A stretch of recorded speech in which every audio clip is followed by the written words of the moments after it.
Sri Krishna, Sri Krishna, Sri Krishna, Sri Krishna. Gurur Brahma, Gurur Vishnu, Gurur Devo Maheshwaraha, Guru Sakshat Param Brahma, Tasmai Shri Gurave Namaha, Tasmai Shri Gurave Namaha. Do not meditate. This is the topic we are going to think for next 60 minutes. Normally, every seeker gets attracted towards meditation. And this meditation has become such a hot word that everybody wants to do meditation as if it is doing some act. So the first misunderstanding about meditation we have to clear is meditation is not a verb.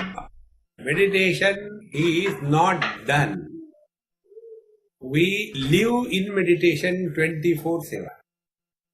And when we understand this basic principle, then we will know what meditation means. So the first principle, don't do meditation, because whenever we do anything, we get tired. And tiredness is contrary to a person living in meditation. Therefore, first don't do meditation. Then what is to be done? The next step is, our total life must be in meditation. Now the question comes, what is the meaning of life being in meditation? So, Bhagavad Gita tells the first principle. Should we pay attention to the steadiness of our body, or we should pay attention to the steadiness of our wisdom? The wisdom has to be steady, not the body. If the body is steady, it makes no difference. If the body is not steady, it makes no difference. See? Simply sitting in one posture for a longer period of time without any movement, if that is understood as meditation, then all the buffaloes in India are in meditation all the time. This is not. Therefore, the first step is this. We will not do meditation. Then, our attempt is to be steady in our wisdom. Now, if this is accepted, now next step comes. How do we know that we are steady in wisdom? What are the characteristics that we are leading a life of steady wisdom? Then the first characteristics the teacher tells, Prajahati yada kaman sarvan partha manogatan atmannevatmana tushtaha stita prajnes tadocchate. The first principle is, who is prompting the activities of our life? Who is that? Is it karma, the desire, or it is inspiration, the wisdom? Both of them can prompt us into activity. If the desire is prompting into activity, and this is what we have been doing throughout our life, if we have to find out what we have done, only one thing we have done in our life, and that is, we have been fulfilling our desires right from childhood onwards. During the childhood, we wanted the toys, we got them. In no time we get fed up. Then we throw them away, we want a second digital game. By the time we come home as a child, we play the game in the car, and then it becomes outdated. And thus slowly, unknowingly, we develop a character that we are born only to fulfill our desires, and if the desires are not fulfilled, then we will go mad. See? And under the pressure of desire when somebody works, the net result is we can go to any extent to fulfill our desires. Because this virus of desires, it first of all infects our faculties, our sense organs. I am Indian and therefore I like food which has got lot of spices and lot of different tastes. And I am a victim of that. So, where will I go? I will go miles together only to get the food of my choice. So, this moment of my life is guided by my intense desire for having a typical type of food. The contrary to that, if I have this principle that wherever I am, the food is only meant for satiation of hunger, eat it and forget about it. If this principle I follow, food will never be an issue for me in my whole life. But we don't understand this. Similarly, we keep on collecting the things, we keep on collecting the beings around us with a hope that we will get happiness in life. Alas, we fail. After our sense organs are conquered by this virus of desire, then this desire migrates to the level of the mind. And when the desire comes to the level of the mind, we become sentimental and emotional if our desires are not fulfilled. Desire could be any silly desire. On the contrary, we are always miserable because of silly desires. We are not miserable because of something great desire. See, for example, in the morning at 4 o'clock, I want a cup of tea. And I don't get it, I am miserable. I will never be miserable in my life that I could not become the President of United States. My misery is very miserable misery, not even standard misery. Look here. Therefore, the desires then have conquered the sense organs, attacks the mind. And such a person becomes extremely sentimental in life.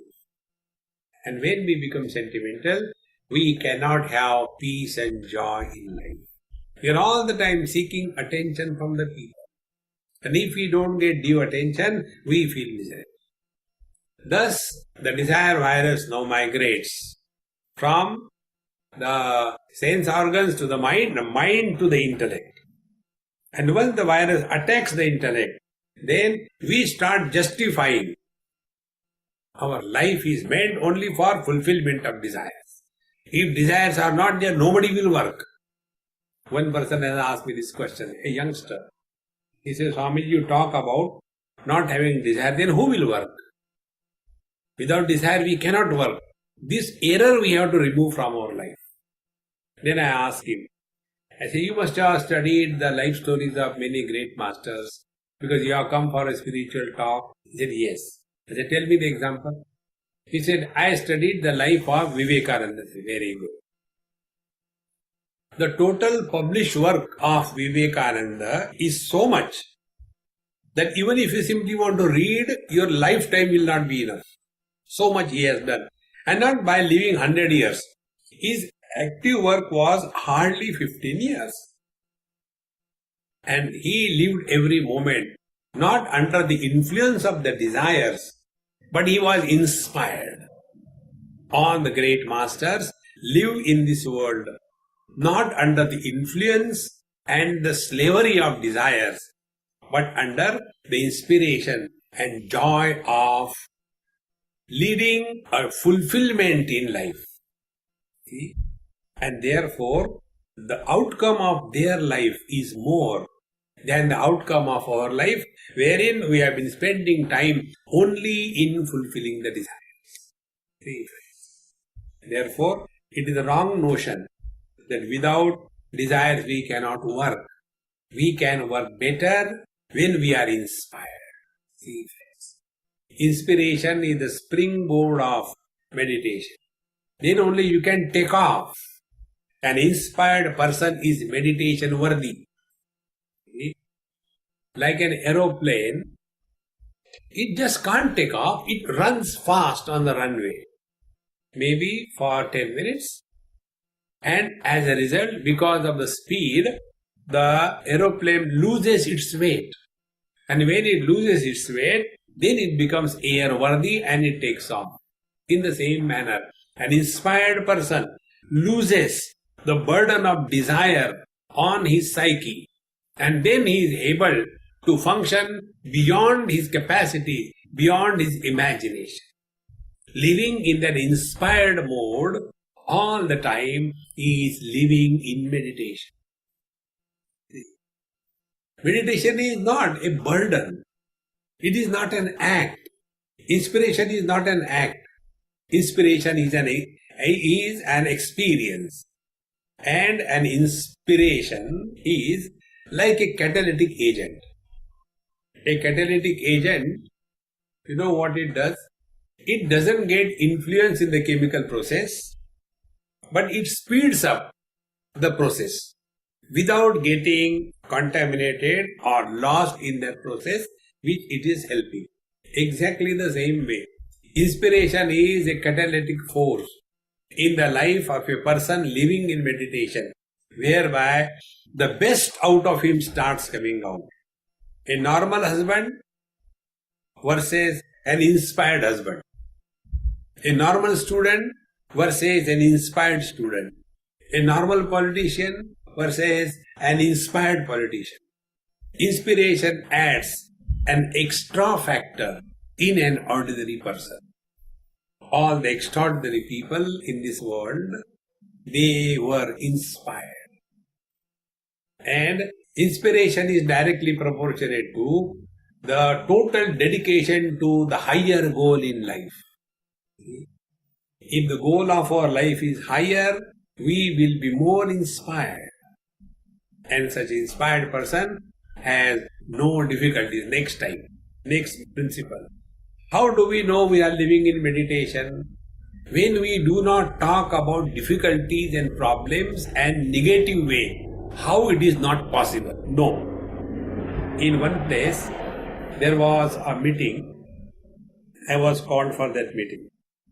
And one meeting was over, second was over, third was over. In the fourth meeting, they said, Swamiji, you are not talking anything, tell us something. I said, okay, listen, you want to listen. Then I told, last 3 meetings, you were only discussing how this is not possible.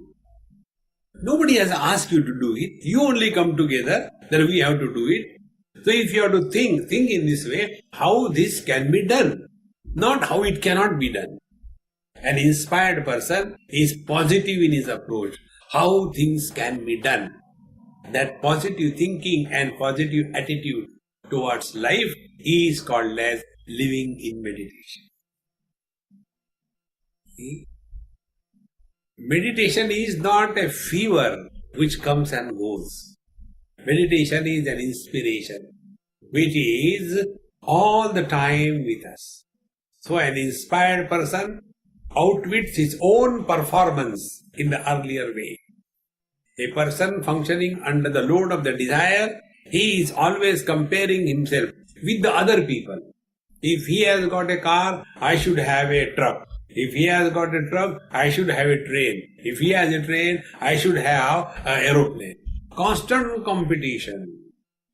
And that competition with others is the cause of misery in life. On the contrary, an inspired person is like this. Suppose I get angry 100 times per minute. That is my frequency of anger and the attacks of anger. Okay. Then, if I am inspired, now my attention will be that I have to reduce this frequency of anger in my life. And then once I decided this, then I will be aware of when anger is coming, I have to find out the ways. How can I bypass the anger? And I discover my own techniques. Don't go and ask anybody anything. You have to find out your own ways. See, friends, Normally we go and ask question, how to do meditation. It is not preparing dosha, how to prepare do meditation. You find out your ways. And when you start finding out your own ways, then you discover, and whatever you discover, you never forget thereafter. See? Like a child, how the child learns walking. He never goes and asks his mother, Mommy, when you were a baby, how you started walking? No. He has his own techniques. And from that techniques, he learns. Number one. Number two, he never gives up. When a child starts first walking, he falls down. Imagine, a child has fallen on the first step and therefore he has decided that I am not going to walk because I fall. He will never be able to walk. Therefore, living in meditation is never give up. Hold on to whatever goal you have chosen, be committed. And what we lack in our life is commitment to the cause. Commitment to the cause is living in meditation. And whatever may be the cause. See, simple thing. Maintaining time schedule. When we have given time to somebody, we must honor that. Whether others honor or not, it doesn't matter. Because the impact of that one principle, you can see what happens in our own personality. See, we all have two basic channels of energy. One channel is, it is the channel of knowledge called as Jnana Shakti. Second is the channel of dynamism called as Kriya Shakti. And both these Shaktis or energies sprout from a common denominator called as the pure consciousness.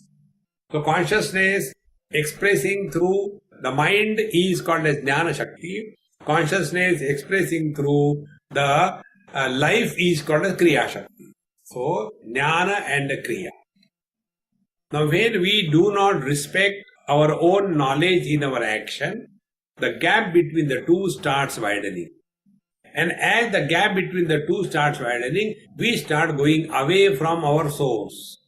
And after a period of time, we develop a personality that we lose confidence. I don't think I can do it. I tried earlier. I had never been able to do it. And lack of self-confidence is a destruction set in our life. Therefore, living in meditation, not doing meditation, is we must have a perfect self-confidence. And self-confidence will happen only when our knowledge is reflected in our actions and our actions are in tune with the knowledge. Take an example for this. If we have decided something, like I will get up in the morning at 5 o'clock from tomorrow morning onwards, because now I am inspired. I want to live in meditation. Many of us get, this spiritual diarrhea for 1 or 2 days and again we'll get lost in the constipation. So we decide, okay, tomorrow morning I'll get up at 5 o'clock and start my day. Next day, 5 o'clock. Your sleep is over. But then the mind suggests, in my whole life I never got up. What difference it made? And God is all pervading and all the time. It's not God is only in the morning 5 o'clock and at 8 o'clock he is switch off. No, God is every time. So why get up so early and let me go to sleep again? And the second sleep is stronger than the first sleep. Today I had that experience. So then as usual we get up at 10 o'clock and then started, oh God, today also I did not get up at 5 o'clock. Okay, let me try next day. Next day again we try. Say, the mind comes and gives suggestion. Come on. You people go and listen to these Babaji, they have nothing to do. They never sleep at night, therefore for them to get up is not a problem. We work hard the whole day, we cannot get up. So we sleep. Second day also we do not honor our own commitment. And a time comes when we are convinced, I am not tailored for that. It's not my right.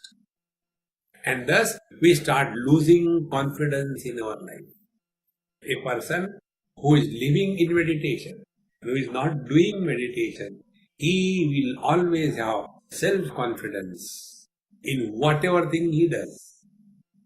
With that self-confidence you move in this world, you will see that things are happening exactly the way they are required, not the way we want. See?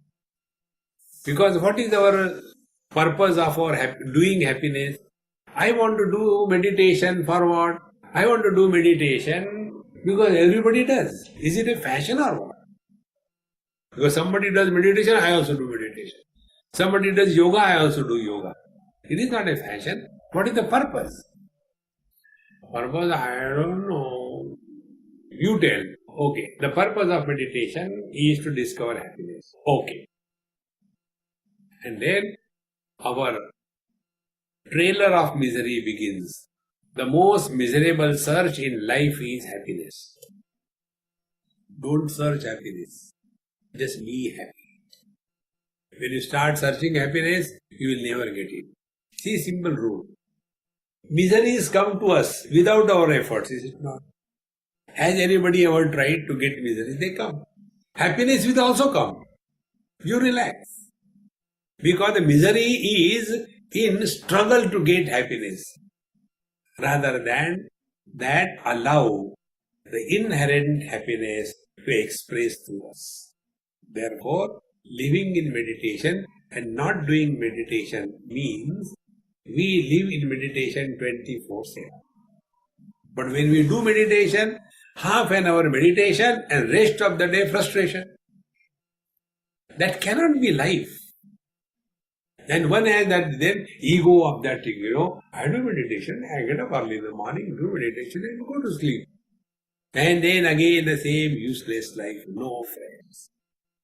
Then the next step, not doing meditation and living in meditation is, when we are thus inspired all the time in our life, life becomes a great fun.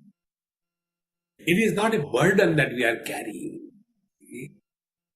Like your son who is Keshav playing with the numbers.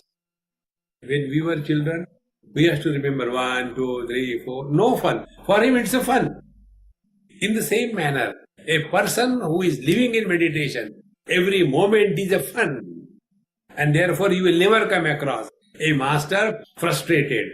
Can you imagine? Bhagavan Ramakrishna Paramahamsa frustrated. It is not possible.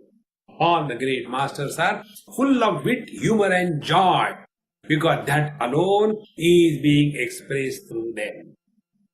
Therefore, doing meditation for happiness is a wrong proposition. Then, let meditation happen happily. See, friends. And for that, we go to next step. So, we are not doing meditation to get happiness, or we are not doing meditation for a fashion, but we are wanting to be in meditation 24/7. And the cause we have seen, the burden of desire. So instead of desiring to get happiness in life through meditation or any activity, change the attitude. And what is the change in attitude? Do everything in life happily. Don't do the things to get happiness in life. See the difference? When you walk happily, there is a joy in your walk. Anybody can see. When you dress happily, it is such a joy to dress properly. See? So whatever we do in life, let every action express happiness through every action. Number one. The second thing.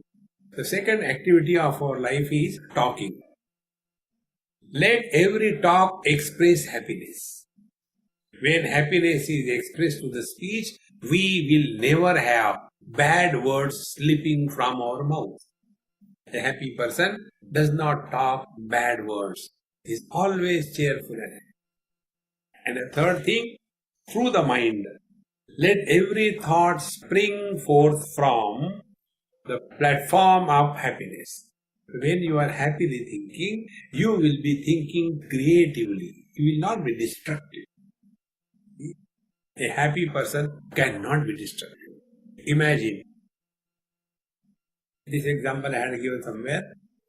I just go and tell my girlfriend that, darling, today I am so happy, I tell you. I just can't contain that happiness in me. Therefore, out of happiness, I want to kill you. Not possible. See, happiness is not a destructive force. Happiness is a creative force. And therefore, living in meditation is living happily under all conditions. So let our life be a counter to express happiness rather than we encounter with every situation to get happiness in life. That is the wrong approach that we have. Okay. So, this is the meaning of not doing happiness meditation but living in happiness 24/7. When we move in this world, two things come in life. Either miseries come in life or comforts come in life. Now, how we interact if we are living in meditation to these two situations? So, when the miseries come in our life, we have a choice. The choice is to be miserable or not to be miserable. You know, we go through the immigration, they give us the form to fill in. Are you carrying the drugs with you? Yes, no. No, who will say, I am carrying drugs? Nobody will say. No. Then, are you carrying the instruments of mass destruction with you? Yes, no. No. Are you a member of active terrorist organization? Yes, no. You have got a choice. In the same manner, when we were coming in this world, God has given us a form. On that form, it was written, you are entering the terrible area called the world. It is full of miseries. Question. Do you want to be miserable? Options, yes and no. Choice is given to us. Choose to be not miserable. That is what is called as living in meditation. Our meditation is, we sit in a very most unenvious posture, Padmasana, and then pain here, pain there, pain everywhere. And then wait for the bell to go. Then start meditation. And then suffer silently. And wait, why the bell is not going? I am paining so much. I think bell should go. And the person who is supposed to ring the bell, he has gone to sleep. Is this meditation? It is such a funny thing. By ringing the bell, meditation is never done. I'll tell you, I won't tell you the name and the place. Once I went in some country, there was International Yoga Conference. I was called there. And the person in charge, Jagadguru, Amuk, all kinds of names. And then he took us to one place, beautiful place, some garden type of. He said, this is the ancient garden and all kinds. It's very good. And he said, now sit everybody. Everybody sat on the stones and all that. I was sitting on a parapet wall comparatively. He said, now I will ring the bell, you start meditation according to whatever your position. Whether you are in Yama, Niyama, Asana, Pranayam, Pratyahara, Dharana, Dhyan, Samadhi. According to your level of meditation, you start. Okay? And again I will ring the bell, then meditation over. So he took out the bell from his pocket. Dun, dun, dun, dun, dun, dun, dun. Everybody was sitting, scorching heat, sun on the head. There is no cushion, stones. And everybody was sitting. And what must have been the meditation? I was keeping my eyes open and enjoying the beauty of it. So I was thinking, what must be their meditation? Their meditation was when the second bell goes. Not God, only ringing the bell. Friends, that cannot be meditation. Dukkheshu anudvignamana. When miseries come in our life, refuse to be miserable. This is the meaning of yoga. This is the meaning of meditation. This is the meaning of not doing meditation. Meditation is not doing, it is undoing. See?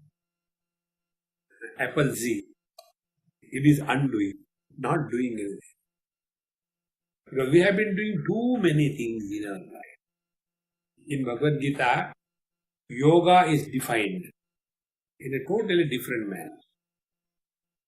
Bhagavan Krishna says, Tam vidyat dukkha sanyoga viyogam yoga sannitam sa nishchena yoktavyaha yogaha anirvidna chetasa. Yoga means when the miseries come in our life, we refuse to be miserable. That refusal to be miserable is called as yoga. And that is what we have to again and again practice. So whenever miseries come in our life, immediately recognize, oh, time of meditation. What is meditation? Miseries have come, I am not going to be miserable. But you are in meditation. See how simple it is. So the freedom, the miseries may come, but whether to be miserable or not to be miserable is a freedom given to us. Exercise your choice. Then you are not doing meditation. Because the miseries don't come only during the period of meditation. Half an hour meditation. That time all the miseries, please come. No. They will be coming any time of the day and night. So we have to be alert all the time. That is the meaning of meditation. Therefore, Atmannevatmana tushtaha. Now the question is, we have fulfilled our desire and we have discovered happiness. Be very attentive now. I want a cup of tea in the morning and the mind starts getting disturbed. Tea. Disturbed mind is a misery. Then what I do? I get a cup of tea. And when I take a cup of tea, I feel happiness. Oh, good. What is the conclusion? Happiness has come from tea. But let us analyze. Where from the happiness has come? If tea is the source of happiness, like fire is the source of burning, then everybody who comes in contact with the fire gets burned. In the same manner, if tea is the source of happiness, everybody who takes a cup of tea should be happy. But it is not seen. See? For the first time, when I went to Assam, many years before, maybe 40 years before, I saw the tea gardens for the first time. And to my surprise, no cows, no goats, no sheep, no animal eats there. They don't require fencing. No animal eats it. So that which is not eaten even by the animals, human beings. So if we imagine that because I took a cup of tea, I am happy, therefore happiness has come from tea, this is the height of foolishness. If you inquire properly, then when I had no cup of tea, the mind was disturbed. When I had a cup of tea, the mind is quiet. So what is the meaning of happiness? A mind which is at peace is happiness. And what is the desire? Desire is disturbed mind is desire. And what we have done? We have fulfilled one desire. The desire is fulfilled. Happiness has come for a fraction of moment. Second desire is standing in a queue. See? Like you get a cup of tea. Yes. Are you full? No. Do you have some biscuits? Second desire. Do you have some choice? Third desire. There is no end to that. Therefore, fulfilling desires can never be a proposition in life. In phrase. So, dukkheshu anudvignamanaha. Miseries are only because desires are not fulfilled. But when desires are not fulfilled, If we are not working under desire pressure, fulfillment or no fulfillment of desire is equal. Be very attentive.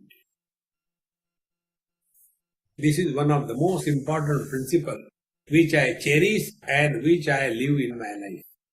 The principle is, life is a time pass. Living as a time pass is living in meditation. Many people misunderstand this principle of time pass. It is not wastage of time. In fact, what we have achieved in life, if we were not born, there was nothing lacking in this world. When we die, no problem. We only imagine, I have to achieve. On the contrary, if you live with this attitude, we are in this world to let Him express through us as per His choice. Not I want to do something. See? Once, I spoke to my Guru and told him, Sir, I want to write a commentary on this book. So he told me, not now. So I kept the book aside. Again after 6 months, Sir, may I start now? No, not now. Again 6 months pass. Again I asked. Now may I write a commentary on this book? He looked at me. He said, look here, my dear. When you will be capable, work will come to you. Don't run after the work. First of all, be capable. How important it is. We do not recognize the requirement. Uddhared atmanatmanam natmanam avasadayet. First of all, you grow spiritually. Then you can help others. But we start imagining, I will go and guide others. I will teach meditation. Meditation, crash course in meditation. Meaning, in that meditation you get crashed. See? There cannot be any crash course in meditation. Therefore, the more we become aware of this fact, that meditation is not done, but we remain in this awareness. When miseries come, we refuse to be miserable. Every time the misery comes, you are in meditation. Because you have to be in awareness. You cannot otherwise. Now the second is, Sukheshu Vigata Spruha. When there are comforts, we get too much attached to the comforts. And our life is only living in the comfort zone. A little bit of difficulties here and there, our meditation is completely gone. See? And how many supports we develop for this funny kind of meditation. There are many stools and pillows and this thing and that thing. So many things. And that becomes additional thing. Whenever I see these yoga students going around the world, you come across in many flights, they come to India for doing yoga. Like a terrorist carries a AK-47 rifle, in the same manner they carry a yoga mattress with them. So anywhere, open the yoga mattress and start the pranayama and asana. Become too much body oriented.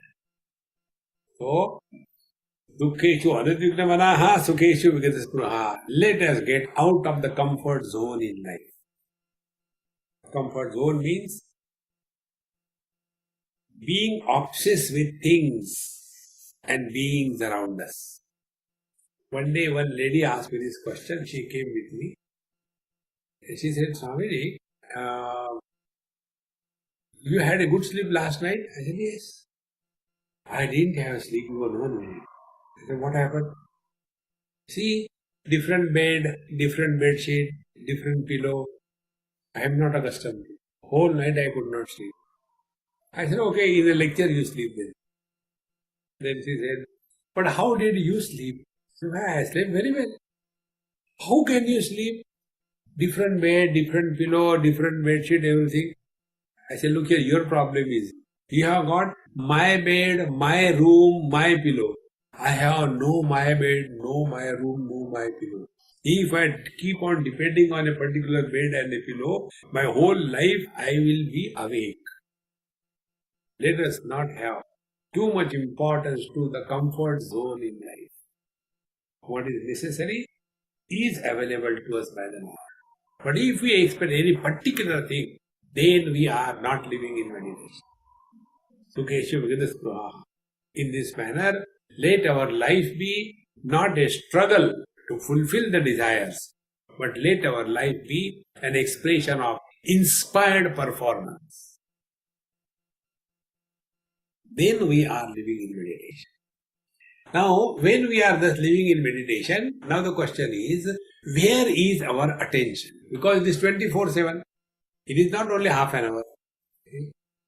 So, attention is possible in three places. When we live our life, what is life after all? Life is a series of experiences. So, let us take each experience. Each experience has got three components. First, the object of experience. Second, the experience of the object. Third is the experiencer of the object. Three objects. Now, whenever we interact and gather experience, where is our attention? That is living in meditation. Like I am talking to you. Such a huge crowd, which is unseen by me. Now to that huge crowd when I am talking, where is my attention? Whether you are listening with a cup of tea in your hand, whether you are living with a burger in your hand, whether you are sitting properly and listening, or you are on your bed and keeping the iPad on your stomach and listening, if my attention is on that, then I will be going away from myself. We are essentially blissful. Going away from the bliss means what? Becoming miserable.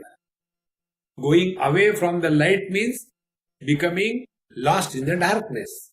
In the same manner, if we are blissful and we go away from ourselves because our attention is on the objects of experience, such a person can never be happy in life. And if you are not happy, you are not in meditation. Number two, our attention could be in every experience on the experiencer. I enjoyed, I suffered. And thus, with every experience, we create an experiencer. And as a result, there are dozens and dozens of experiencers, and the load of them we carry on our head. This mule carrying the load of all the experiencers in life is called as the ego or the jiva. We talk about ego, but what is ego? It is not like email. Ego is the one which doesn't exist and yet makes us suffer. So, if we have to talk about ourselves, what do we talk? I was born there and I went here and I did studies and I did this thing and then I came to USA and then I did this thing, blah, blah, blah, blah, blah, blah. Constantly talking about our past. And what is the past? Through every experience, an experiencer was born. So we collect all the experiencers in the past and put them in a bundle and put it on our head and we carry wherever we go. That is the ego. Therefore, living in meditation means let the experience happen without the precipitation of an experiencer. See friends. Let listening happen. Now I'll give just one experiment, try to do it right away. Now what I am talking to you, I'll chant some mantra. You focus attention on the words that I am chanting. First experiment. Then we'll do the second experiment.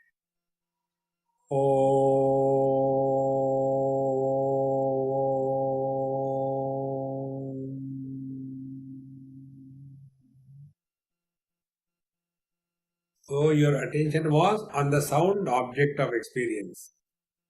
Now, focus attention on that you are listening to this mantra.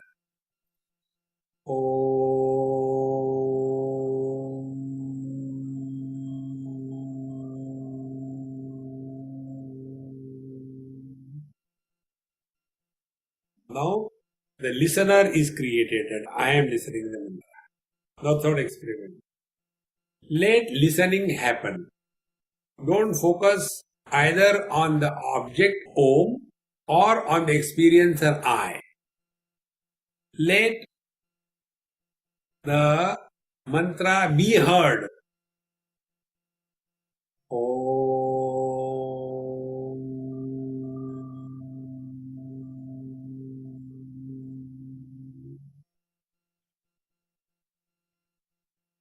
Now, let us analyze these three experiments. In the first experiment, we went away from ourselves into the object. In second experiment, Mr. I, the listener, was created. In the third experiment, listening was happening. Knowledge without a knower is God, realization. Experience without an experiencer is God, realization. Action without a doer is God, realization. Because here I is not created. Living in meditation means getting freedom from the limitations of Mr. Somebody. We are constantly somebody or the other. So when we become aware of this, one person came and asked me this question. Swamiji, I am very disturbed and miserable. I said, please introduce yourself. Who are you? He said, I am from India. I said, I didn't ask your country of origin. Who are you? Oh, I am Mr. So-and-so. I said, I didn't ask your name. Who are you? So, I am the son of my father. I didn't ask your father's name. Who are you? I am a software engineer. I didn't ask your profession. Who are you? I don't know who am I. I said, I will tell you. Who was disturbed? You said you are disturbed. Who was disturbed? Swamiji, you are touching my weak point. Okay, tell me, who are disturbed? See, my wife is disturbed. Very good. So, husband is disturbed. Is husband the reality or the man the reality? Are you by birth husband? No. By birth you are a man. Why don't you live as a man? Then play the role of husband. So all the somebodies that we are carrying the load on our mind, let us play every role perfectly well. Be a responsible father, but don't carry the burden of responsibility on your head. Be a responsible husband, but don't carry the burden of the wife on your head. You will be crushed. Therefore, living in meditation means live in such a manner that an individuality is not created. Dukkeshu anudvignamana sukeshu vigataspra vitaraga bhayakola. Then such a person who is thus living in meditation will be always at peace. I mean, what is happening in this living in meditation is exactly what happens when a piece of soft iron is rubbed against an iron piece in one direction. The dormant magnetic field in that iron piece is invoked. We don't inject magnetism in the iron piece. One piece is magnet, other is not. What is the reason? In magnet, all the atoms are organized properly. In case of the iron, they are not organized properly. So what do? This is called as meditation. Correct your inside. Magnetism is not changing the outer contour or the size or the shape of the steel piece. It is inside is change. In the same manner, meditation is change inside. And what is changing inside? Let this I, the ego, not be born.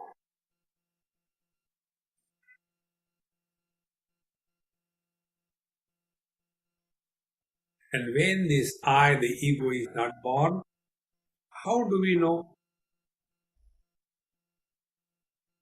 By one simple thing. We will reduce our talk with ourselves. If you observe how much we talk with ourselves, non-stop, keep on talking, talk, talk, talk, talk, talk, talk. We talk in two ways. One way we talk to ourselves, and second way we talk to others. Now, when we talk to ourselves, we always talk about the future. I have to go there, I don't know, I don't know. Constantly. So, when we talk to ourselves, we are not in the present. Because we are trying to solve the worries or the problems which are not. We try to solve. And it can never happen. Because we don't know what is the problem. Many people have this funny notion. I don't know what is going to happen. If you don't know, relax. If you know, be prepared. Isn't it? This is what we do in driving. When we come out of our garage, do we start thinking, I don't know what is going to happen? No, we are prepared. If there is a traffic jam, we sit there. Call it is a parkway and keep driving, and call it is a driveway and keep parking. America is a funny thing, isn't it? See, friends. So be prepared. So living in meditation means you are always prepared. May what come? You are prepared. Living all the time prepared in utter awareness is living in meditation. Those people who are too organized, their organized thing is up to the last point. And if there is one point dot change, they get totally nonplussed. Oh God, what will happen? See? That's why rather than focusing attention on the outer world, you be prepared for every moment. And to remain prepared, let us pull ourselves back from the future. Because all the time worrying about the future. What is going to happen? What is going to happen? Nothing has happened so far. Nothing will happen further. Now the second place we talk is we talk to others. And what do we talk? We talk about our past. I was here, I was there, I had done this thing, I had done that thing. Nobody wants to know. But we keep on talking. Think, friends. One principle we have to understand. In this world, nobody is interested in us. Everybody is interested in themselves. But we have nothing except our past. So we keep on bringing our past in the present. This is how the mind is kept alive. When the mind comes in the utter present, mind dies. And who wants the death? Nobody. So what the mind does? When it is alone with itself, it will start talking about the future, thus the mind keeps alive. If it is somebody, it will keep on talking with the others about the past, thus the mind is alive. And when you stop the journeys in the future and you don't bring the dead past in the present, the past and the future when they are over, in the utter present, mind cannot survive.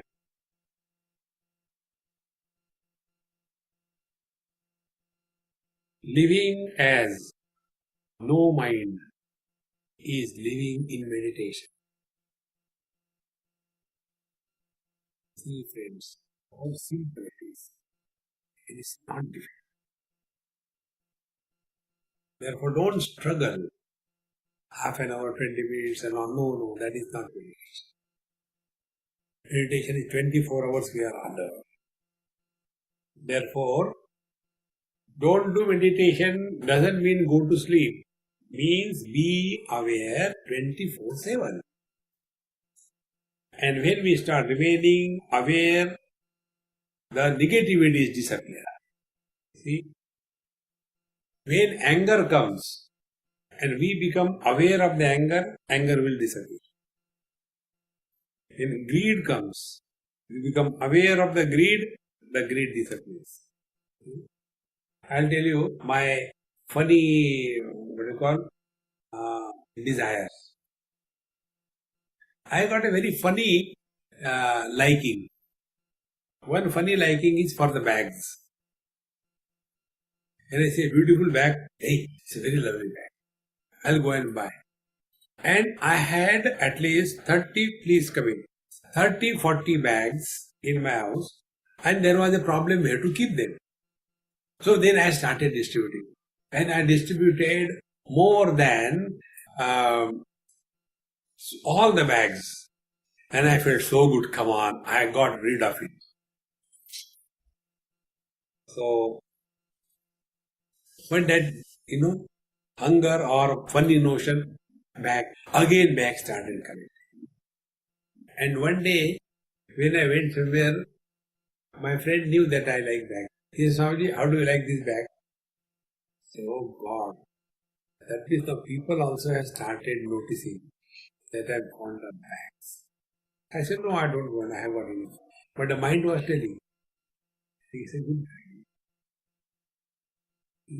This is how, the accessories, the bag accessories, how many people correct so many things. Recently, I was in Miami in somebody's house. And that Amma has given away her unused clothes, bags, shoes. You will not believe if I tell you, more than maybe 50 kilograms. Huge quantity. The reason is no place to keep. And she can't stop. See? Thus we keep on collecting.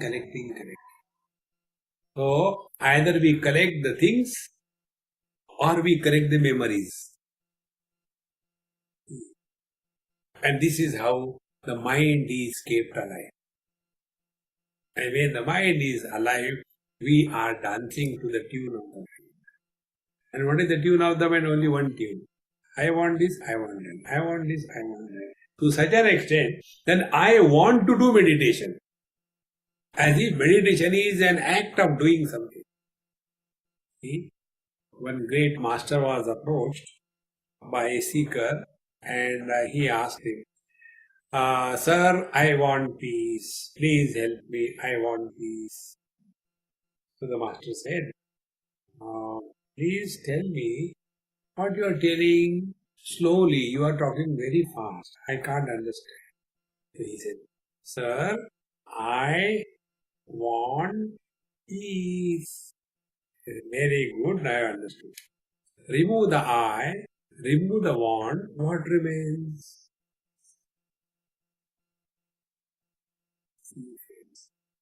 This is the crux of living in meditation. Life is not meant for fulfilling the desires. Life is meant to be fulfilled. And fulfillment of desires will never lead us to fulfillment in life. On the contrary, when we grow out of the desires, then there is a fulfillment. See, like your son. You give him any number of toys, he will not be finding enough. No, I don't want. But you who are grown up, now you have no attraction to the toys. At the same time, you have no hatred for them. Growing out of the desires is, although living in the midst of the things, yet they do not disturb us. That is what is called as spiritual life. That is what is called as living in meditation and not doing meditation. And when friends, we just start remaining more and more in awareness, you will become extremely quiet within.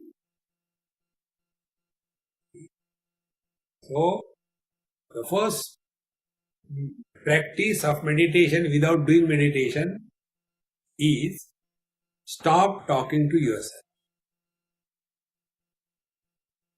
The second practice of meditation without doing meditation is before you talk to anybody, ask a question. Is it necessary to talk?